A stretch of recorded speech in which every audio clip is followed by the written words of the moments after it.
We have a full bridge strain gauge based data logger.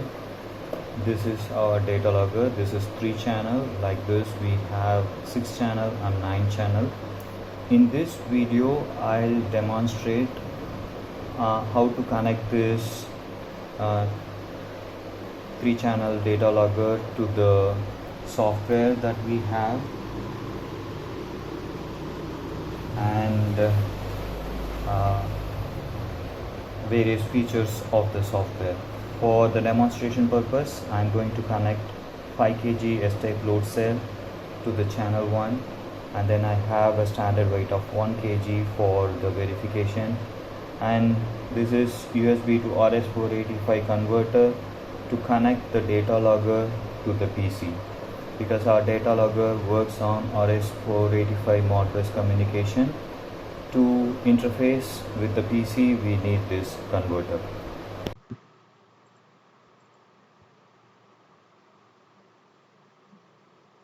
Now everything have been set up. Now the software is running on my laptop. This is the Windows based software. Here you see the live readings of the sensors that are connected, and you can get the live chart. You can set which sensor has to be X and the Y. By default you will get the number of readings versus the sensor that you have selected. Now let me turn on the DAC. When I click DAC on, immediately I will start seeing the live readings. We have connected the sensor to the channel 1. Let me see applying some pressure to the load cell. Now you can see when I press the load cell it is changing, but now the values that are shown is not the correct value. So what we'll do is we'll apply the calibration factor. For applying calibration factor there is a calibrate button. Here you can specify for the millivolt what is the load value. First let me roughly enter some value, 5 kg. For 2 millivolt sensitivity 5 kg is the load value. Let me linearize it, and then when I press the save button it is applied. Close it. Now we'll apply some pressure. Yes, it's varying. The calibration factor is applied and the load value is varying. So since I am holding it with my hand, there is some value. Let me make it 0 and then apply this load and see there is some error in the value. This can be corrected by correcting the calibration factor, for which I'll go back and reset this by first we'll measure the millivolt. For that we'll just go back for the millivolt, linearize it, save.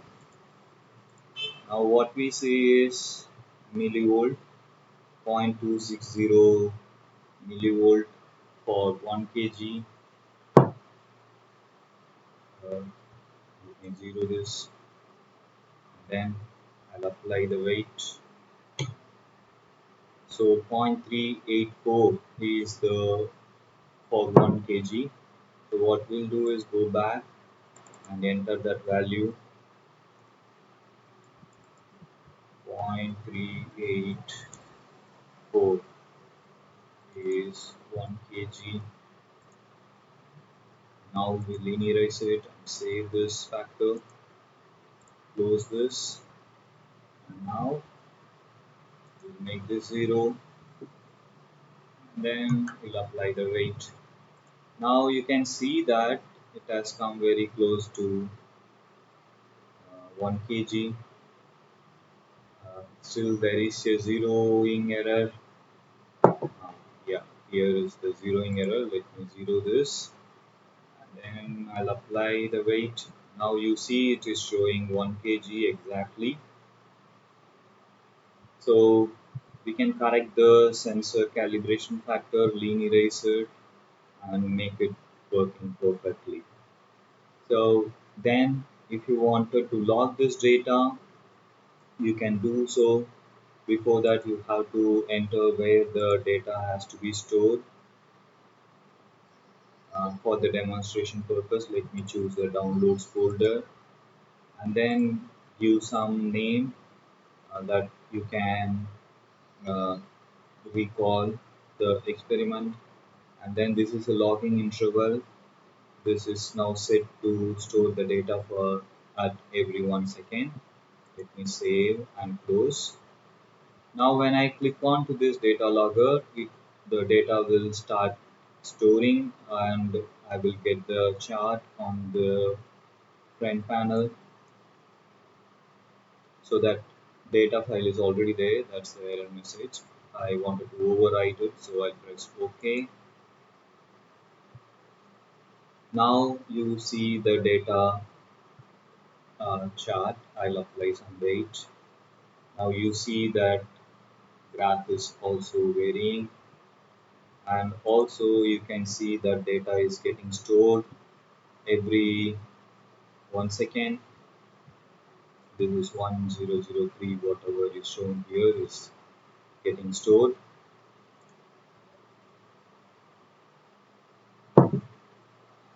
Now it's 0, and then I apply some load with my hands. So the data is stored. When the data is showing on this table, it is also recording in the file. Even by mistake, if the software hangs or closed for some reasons, you will not lose the data. That's the safety feature that we have in this data logger. This is very simple data logger, and has almost all the functions, essential function, easy to operate. So that's all about the software. Thank you so much for watching.